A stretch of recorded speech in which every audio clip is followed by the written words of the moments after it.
And today we're exploring the Hunter Valley. Welcome to the Winederlust podcast. My name's Jeanene and I run a wine events business in Canberra. But my real passion is travel, and my bucket list is to travel to every wine region in the world. In this series, I'll be exploring some regional Aussie wine destinations. I'll give you some tips whether you're planning a romantic getaway, a girls' weekend, or you're dragging the kids along. So pour yourself a glass and let's get exploring. I'd like to begin by acknowledging the traditional custodians of the land we're discussing in this podcast, the Wonnaura people, and pay my respects to their elders past and present. So a little bit about the history of the Hunter Valley. So the Hunter Valley is one of the oldest wine regions in Australia. It's also referred to as the birthplace of Australian wine. And the father of the wine industry is a guy called James Busby. So James Busby brought out vine cuttings from Europe in 1832, and these were vital in establishing Australia's grape growing industry. Now, this guy was really busy because the year after he got married in the Hunter, and then he was off to New Zealand. He was appointed to be the British resident in New Zealand, and he became involved in drafting the Declaration of Independence of New Zealand and the Treaty of Waitangi. Now, the Hunter Valley is on the traditional lands of the Wonnaura people, and a dream-time story from them explains how the hills and the rivers in the Hunter were created by a spirit called Byam. There's actually a cave there, and there's got a massive ochre painting, and people say that it is of Byam. And you can check the show notes for more information. So when you drive to the Hunter Valley, it's fairly close to Sydney. So driving up from Sydney, you come off the main highway and there's lots of farmland and rolling green hills. You go through some wooded areas, sporadically broken up with massive homesteads and tiny houses. When we last went, we went via Cessnock. The welcome sign there is quite interesting, I thought. It said it's a town of mines, wines and people. I think when you come to visit the wineries, you don't immediately see the mining part of the region, but there are coal fields and open-cut mines. And some research I've done indicates it is a declining industry in the region, but it is still a big one there. So the flagship wines here are Semillon, Chardonnay and Shiraz. The Shiraz is more a medium-bodied Shiraz. When I think the Hunter Valley, I think Semillon. So I think it's really interesting to hear a little bit more about this grape. We don't hear a lot about it from other regions. Coming up, I've got two interviews. The first one is with Connie from Tranquil, Vale. Her family set up the vineyard in the 90s. And the next one's with Phil, who runs Turallo Wines, which is a wine distribution company. So I hope you enjoy. I'm with Connie from Tranquil Vale today at the Hunter Valley. We're in the vineyards. You can hear the aeroplane overhead. And Connie's telling me a really interesting story about how her parents bought this vineyard.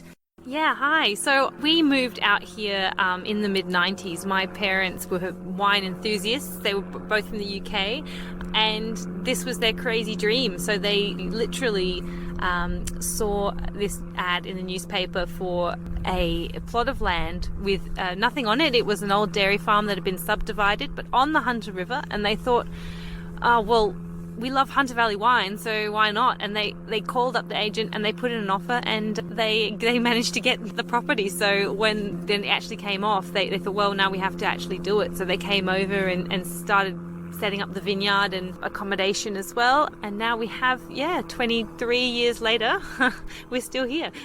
They planted all of these vines themselves. This wasn't a vineyard before. Yeah, that's right. They planted it all themselves. So that's why they went with the three kind of typical varieties of the Hunter Valley, the Semillon, Chardonnay and Shiraz. It's not a very big property. It's 25 acres in total, but it keeps us busy. We're able to produce around sort of somewhere between 3,000 to 5,000 cases, depending on the year and the type of wine we're making. Well, that sounds fantastic. So I do think of Semillon when I think of the Hunter Valley. So what are the characteristics of Hunter Semillon? The Semillon is really kind of prize-winning wine of the Hunter Valley. The characteristics really are, it's a nice acidic light wine. It's got beautiful citrus characters. It also ages really well. So the fantastic thing about Semillon is, so when it's younger, you get something that can be quite dry, but it has a kind of sherbety kind of character to it, that kind of lemon lime, and it's very refreshing. a little bit of kind of grapefruit as well, gooseberry, those kind of characters. So as it ages though, it gets to be a little bit nutty and it gets a creamy character to it. So sometimes people think that it's been oaked, but it hasn't. That's just the beauty of the wine. And the optimal aging for this kind of wine. So it's really good when it's young. And then I say to people, just put it away because it can get a little bit flat in the middle. But if you wait for the 8 to 10 year mark, it's really, really beautiful and a very interesting wine. So it kind of has two lives. Actually, now that you mention about the oak, I always associate it as having a taste of oak. So it's really interesting that it's actually unoaked. Connie, if people are visiting the Hunter and they've got kids, what do you think is something else that they should check out? I was 8 when we moved here and my brother was 10. So they really had families in mind, and they had the same sort of question, because when they came to the Hunter, they said, well, there's nothing really to do with kids. So we're set up for kids as well. So we've got a playground and a ball court, tennis court, swimming pool, and lots of activities and things like that. Our cellar door also has a toy box in it, and we're not the only ones. So if you do a little bit of research, you can find a couple of cellar doors that are kid friendly and they've got activities for children. And of course the Hunter Valley Gardens. And then if you wanted to go a little further afield, there's places like in Maitland, there's an art gallery that's really good for kids. Well, that's excellent. Thank you so much for your time today, Connie. After this interview, Connie took me for a barrel tasting. It was a really great experience. So I recommend if you visit Tranquil Vale to ring in advance, let her know that you heard the Winederlust podcast, and maybe she can arrange that for you too.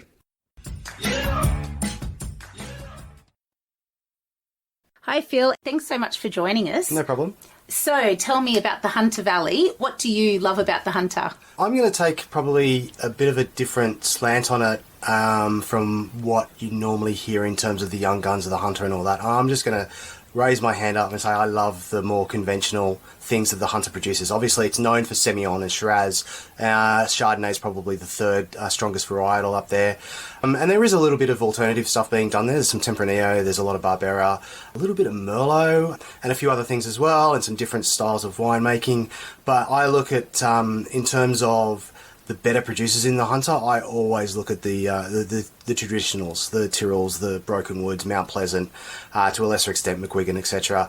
Like the Broken Graveyard Shiraz, year in, year out, is one of the standouts in the Hunter Valley, same with the Mount Pleasant Morris O'Shea. So if you're looking for what is quintessentially Hunter Valley Shiraz, they're the two wines that really speak volumes to the brand. And then you've got smaller producers, Glenguin Estate, then really small boutique producers, people like Catherine Vale, one of my wineries that I work with, Stomp, Vinden.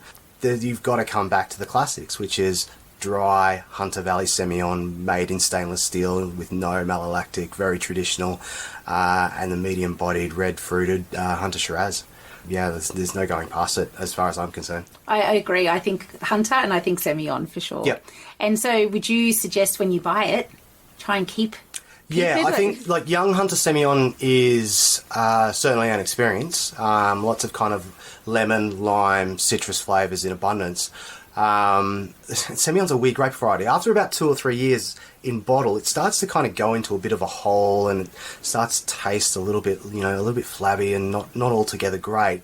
Beauty of it is it comes out the other side of that at about 5 years of age and then starts to blossom.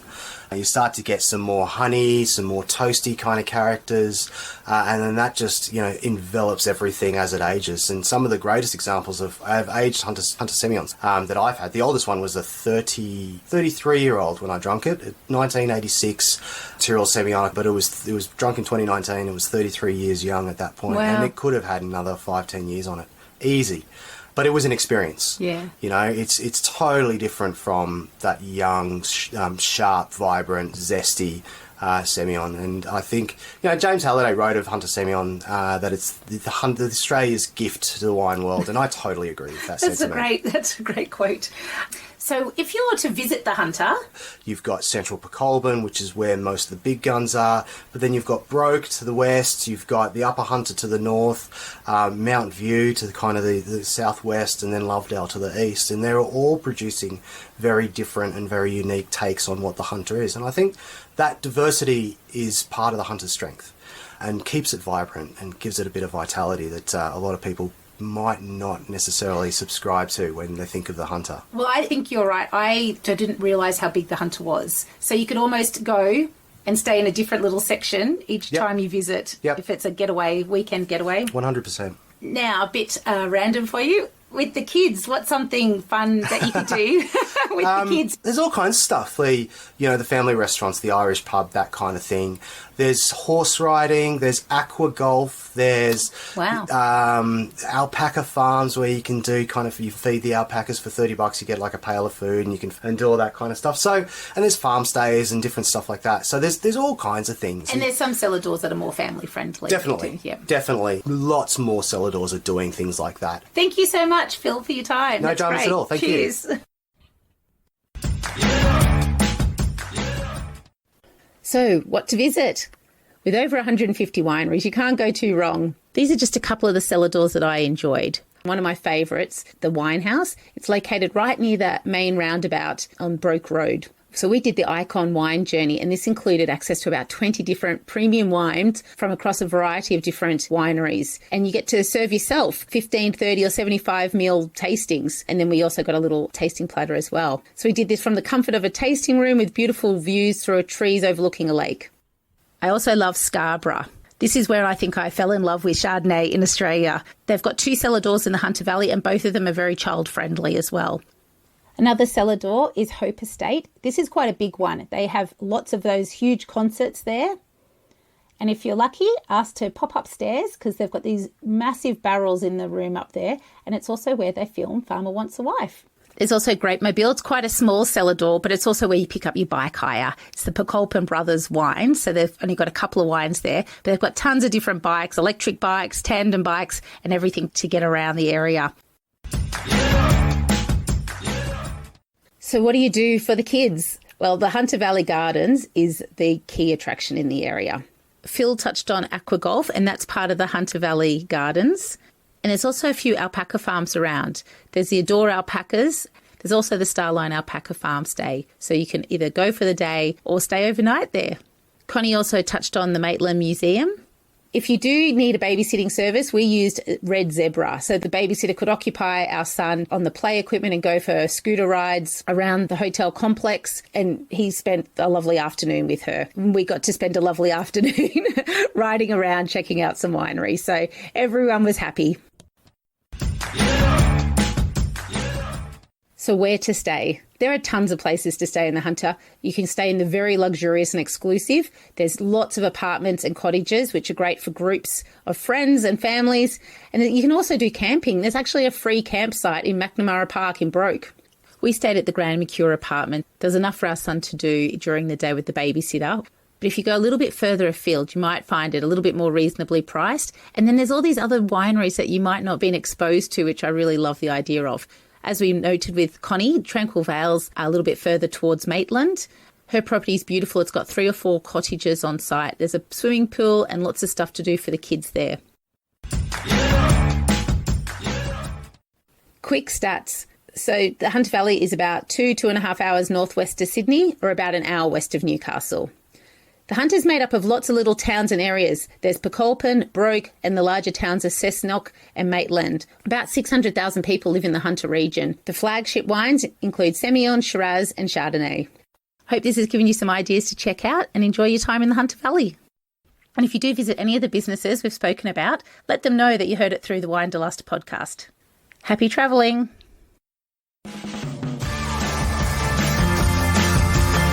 Thanks so much for listening. Subscribe now to get the next series and any bonus episodes as they drop.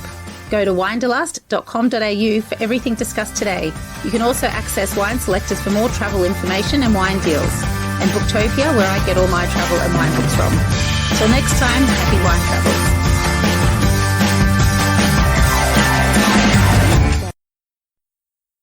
And today we're exploring the Hunter Valley. Welcome to the Winederlust podcast. My name's Jeanene and I run a wine events business in Canberra.